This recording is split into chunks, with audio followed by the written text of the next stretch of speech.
ಬರಲೇಬೇಕು ಬರಲೇಬೇಕು ಎಲ್ಲಿವರೆಗೆ ಹೋರಾಟ ಗೆಲ್ಲುವವರೆಗೆ ಹೋರಾಟ ವಜಾಗೊಳಿಸಲೇಬೇಕು ವಜಾಗೊಳಿಸಲೇಬೇಕು ವಜಾಗೊಳಿಸಲೇಬೇಕು ಎಲ್ಲಿವರೆಗೆ ಹೋರಾಟ ಗೆಲ್ಲುವವರೆಗೆ ಹೋರಾಟ ಲಾಠಿ ಬರಲಿ ಒಗ್ಗಟ್ಟಿರಲಿ ಲಾಠಿ ಬರಲಿ ಒಗ್ಗಟ್ಟಿರಲಿ ಇವತ್ತು ನಮ್ಮ ಭಾರತೀಯ ಯುವ ಸೈನ್ಯ ಸಂಘಟನೆ ಕಡೆಯಿಂದ ಇವತ್ತೇನು ದೇವರಾಜ ಅರಸು ಹಿಂದುಳಿದ ಇಲಾಖೆ ಕಲ್ಯಾಣಾಧಿಕಾರಿಗಳ ಕಚೇರಿ ಮುಂದೆ ಇವತ್ತೇನು ಉಗ್ರ ಪ್ರತಿಭಟನೆ ಮಾಡೋ ಉದ್ದೇಶ ಏನಂತಂದರೆ ಅಫ್ಜಲ್ಪುರ ತಾಲೂಕು ನೀಲೂರು ಇವತ್ತೇನು ವಸತಿ ಗೃಹ ಇದೆ ದೇವರಾಜ ಅರಸು ಅಲ್ಲಿರ್ತಕ್ಕಂಥ ಹಲವಾರು ಸಮಸ್ಯೆಗಳ ಬಗ್ಗೆ ಇವತ್ತು ಮುಂದಿಟ್ಕೊಂಡು ಇವತ್ತು ನಾವು ಹೋರಾಟ ಮಾಡ್ತಾಯಿದ್ದೀವಿ.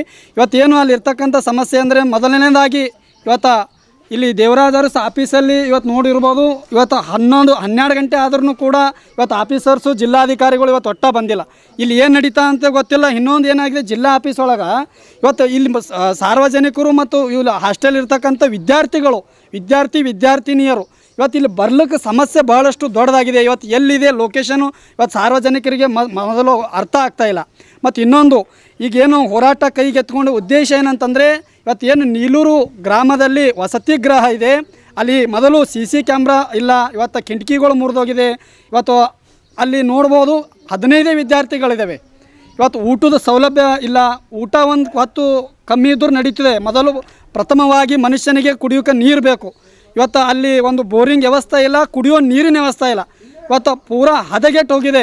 ಇಲ್ಲಿ ಇರ್ತಕ್ಕಂಥ ಜಿಲ್ಲಾಧಿಕಾರಿಗಳು ತಾಲೂಕಾಧಿಕಾರಿಗಳು ಇವತ್ತು ಏನು ಕಣ್ಣು ಮುಚ್ಕೊಂಡು ಕೂತವರು, ಏನು ನಿದ್ದೆ ಮಾಡ್ತಾಯಿದ್ದಾರೋ, ಆಫೀಸಲ್ಲಿ ಕೂತು ಮನೆಯಲ್ಲಿ ಕೂತು ಗೊತ್ತಿಲ್ಲ.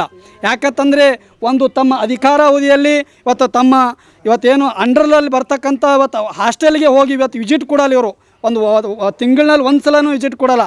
ಅದಕ್ಕಾಗಿ ಅಲ್ಲಿ ನಾಯಿ ಇರ್ಬೋದು, ಇವತ್ತು ಹಂದಿ ಇರ್ಬೋದು, ಇವತ್ತು ಎಮ್ಮೆ ಇರ್ಬೋದು, ದನ ಕರುಗಳು ಇವತ್ತು ಹಾಸ್ಟೆಲ್ ಒಳಗೆ ಹೋಗಿ ನಿದ್ದೆ ಮಾಡ್ತಾಯಿದ್ದಾವೆ. ಅವಕ್ಕೆ ಇವತ್ತು ಆಶ್ರಯ ತಾಣ ಆಗಿದೆ. ಇವತ್ತು ಮಕ್ಕಳಿಗೆ ಇವತ್ತು ಹಳ್ಳಿಯಲ್ಲಿ ಇರ್ತಕ್ಕಂಥ ಬಡ ಕುಟುಂಬದಲ್ಲಿ ಇವತ್ತು ಓದಕ್ಕಂಥ ವಿದ್ಯಾರ್ಥಿಗಳಿಗೆ ಇವತ್ತು ವಸತಿ ನಿಲಯದಲ್ಲಿ ಇವತ್ತು ಪ್ರಾಬ್ಲಮ್ ಮತ್ತು ತುಂಬ ಕಷ್ಟವಾಗಿದೆ. ಅಲ್ಲಿ ಊರಲ್ಲಿರ್ತಕ್ಕಂಥ ವಿದ್ಯಾರ್ಥಿಗಳು 15 ಇದ್ರೂ ಕೂಡ ಅಲ್ಲಿ ನಿದ್ದೆ ಮಾಡಲ್ಲ, ಅವರು ಮನೆಗೆ ಹೋಗ್ತಾರೆ. ಯಾಕಂತಂದರೆ ನಮ್ಮ ಮಕ್ಕಳಿಗೆ ರಾತ್ರಿ ಇವತ್ತು ಸೆಕ್ಯೂರಿಟಿ ಇಲ್ಲ, CC ಕ್ಯಾಮ್ರಾ ಹಾವು ಏನಾದರೂ ಇವತ್ತು ಕಡಿತದೆ ಅಂಥೇಳಿ ಇವತ್ತು ಭಯದ ವಾತಾವರಣದಲ್ಲಿ ಇವತ್ತು ಬದುಕ್ತಾ ಇದ್ದಾರೆ. ಇವತ್ತೇನು ತಕ್ಷಣವೇ ಇವತ್ತು ಜಿಲ್ಲಾಧಿಕಾರಿಗಳು ಇವತ್ತು ಗಮನಕ್ಕಿದೆ. ನಾವು 8 ದಿನ ಹಿಂದೆ ಬಂದೋಗಿದ್ದೋ, ತಾಲೂಕಾಧಿಕಾರಿಗಳ ಗಮನಕ್ಕಿದೆ. ಇವತ್ತು ಇವ್ರು ಏನು ಮಾಡ್ತಾ ಇದ್ದಾರೆ, ಹೋಗಿ ವಿಸಿಟ್ ಮಾಡ್ತಾ ಇಲ್ಲ. ಇವತ್ತು ತುಂಬ ಹದಗೆಟ್ಟಿದೆ. ಅದಕ್ಕೆ ತಕ್ಷಣವೇ ಅಲ್ಲಿರ್ತಕ್ಕಂಥ ವಾರ್ಡನ್ ಇವತ್ತು ನಿರ್ಲಕ್ಷ್ಯದಿಂದ ಅಧಿಕಾರ ದುರ್ಬಳಕೆ ಮಾಡ್ಕೋತಾ ಇದ್ದಾರೆ. ತಿಂಗಳಿಗೆ 2 ಸಲ ಬಂದು ಬರೀ ಹಾಸ್ಟೆಲಲ್ಲಿ ಏನು ನಡೀತಾ ಅಂತ ಗೊತ್ತಿಲ್ಲ. ಅದಕ್ಕಾಗಿ ತಕ್ಷಣವೇ ಹಾಸ್ಟೆಲ್ ವಾರ್ಡನ್ ಅವರು ಇವತ್ತು ವಜಾಗೊಳಿಸಬೇಕು. ಏನಾದರೂ ಇದೇ ಥರ ಕಂಟಿನ್ಯೂ ಮಾಡಿದರೆ ಮತ್ತು ಉಪವಾಸ ಸತ್ಯಾಗ್ರಹ ಕೀಲಿ ಜಡ್ದು ಮತ್ತೆ ನಮ್ಮ ಭಾರತೀಯ ಸೈನ್ಯ ವತಿಯಿಂದ ಉಗ್ರ ಪ್ರತಿಭಟನೆ ಮಾಡ್ಬೇಕಂತ ಎಚ್ಚರಿಕೆ.